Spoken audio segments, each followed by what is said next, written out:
Bidkin post ऑफिसमध्ये मुजोर अधिकाऱ्यांचा मनमानी कारभार। A1 CID न्यूज, आवाज जनतेचा। छत्रपती संभाजीनगर जिल्ह्यातील बिडकीन पोस्ट ऑफिसमध्ये अधिकारी सुषमा देशमुख व घुले यांच्या मनमानी कारभारामुळे ग्राहक त्रस्त झाले आहेत।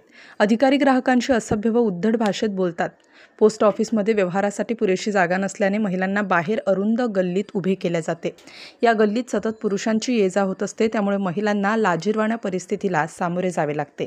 नियमाप्रमाणे व्यवहार सकाळी 9 ते दुपारी 2 पर्यंत सुरू असणे बंधनकारक आहे, परंतु बिडकीन पोस्ट ऑफिसमध्ये दुपारी 12 वाजताच व्यवहार बंद केले जातात। कॅश संपली, बाहेरून पैसे काढा, ॲप डाउनलोड करा, उद्या या, खाते बंद करा अशा सबबी सांगून ग्राहकांना त्यांच्या हक्कापासून वंचित ठेवल्या जात आहे। या प्रकरणी कायदेशीर विचारणा केल्यास उडवाउडवीची उत्तरे देण्यात येतात। संभाजीनगर ऑफिसमध्ये जा, तेथे जाऊन चौकशी करा, आमच्याकडे असा नियम आहे। खातेदार आत आल्यास कर्मचाऱ्यांना सांगून ग्राहकांना बाहेर काढले जाते। गैरवर्तन करून ग्राहकांना अपमानित करण्याचा प्रयत्न केला जातो। या प्रकारामुळे खातेदारांमध्ये संताप व्यक्त होत असून सर्वाधिक त्रास महिलांना सहन करावा लागत आहे। बिडकीन पोस्ट ऑफिसमध्ये जिल्ह्याचे वरिष्ठ SSPO अधिकारी यांनी तातडीने लक्ष घालून संबंधित अधिकाऱ्यांवर शिस्तभंगाची कार्यवाही करावी अशी मागणी पोस्ट खातेदार करत आहे। 8 दिवसाला व्हेरिफिकेशन काम पण आम्ही रिटर्न दिलं ना। 8 दिवसाला आपलं तेवढा वेळ असतो का? सर एक काम करा, सगळ्या स्वरूपात तुमचे पैसे ट्रान्सफर करून घ्या, बंद करू टाका। काय करतो नाही तुम्ही तुमचे तुम्ही सर 8 दिवसाला करावं लागेल ना, आपण नाही करत। 8 दिवसाला व्हेरिफिकेशन करू शकतो का आपण सर? ऐका, आमचं ना 8 दिवसाला तुम्ही असं कसं डायरेक्ट बनवू शकता? खातं बंद करा तुम्ही म्हणजे नाही, आता तुमचे कस्टमर वाढले म्हणून तुम्ही खातं बंद करा म्हणताय डायरेक्ट? 8 दिवसालाच व्हेरिफिकेशन आहे, कारण आमचे अकाउंट हॅक होत नाही। सारखं एक पासवर्ड म्हणल्यावर कसं जमल? बाकीच्या बँकेत ते आता व्हेरिफिकेशन झालं ते परत 24 घंटे थांबा म्हणतो। हे तुमचे नियम असे आहेत ना मग? म्हणजे आता मला अर्जंट गरज आहे, कसं काय असं कसं बंद करा म्हणता मॅडम तुम्ही?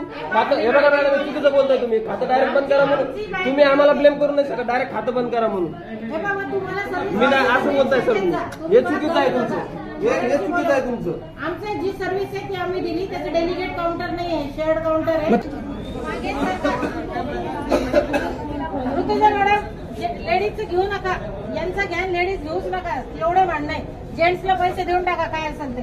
असं थोडी असतं मागा सरकारने आम्हाला कोण भांडण करून राहिले? म्हणजे बारीला नाही, एक तुम्ही आता झाला सगळे असे अहो, पण रांगेत उभं राहा ना, तिथं समोर दिसतंय का? हो, तुम्ही मावशी बोलू नका। इथं समोर दिसतंय का? मुलखाचा अंधार आहे, आभाळ आले, रेंज येत नाही तिथं। आम्ही बारीलाच लागले श्रद्धा, तिचा एक वेगळंच चाललेला असतो। ऋतुजा, किती कॅश आहे तुझ्याकडे? माझ्याकडे आता आतून कस्टमर किती? हो मॅडम, ते 10 कधी देऊन टाका त्याला, जाऊ जे आहे तेवढी। अहो मॅडम, आम्ही कालपासून आलोय, काल बी आलो। असं नाही, आम्हालाही समजतं, सगळ्यांनाच गरज असते पैशांची। मॅडम ऐका, तुम्ही ऍप घ्या, ट्रान्सफर करून घ्या कॅश।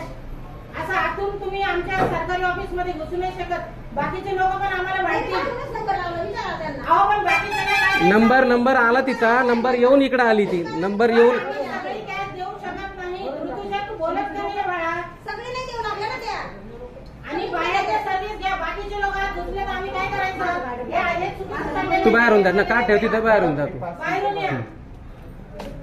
हे असं नसतं का आल्या? आणि ऋतुजा, तू बोलत जा बरं का जरा। सांगितलं होतं ते मला, बोलत जा ना, असं सगळ्यात रात घुसतील।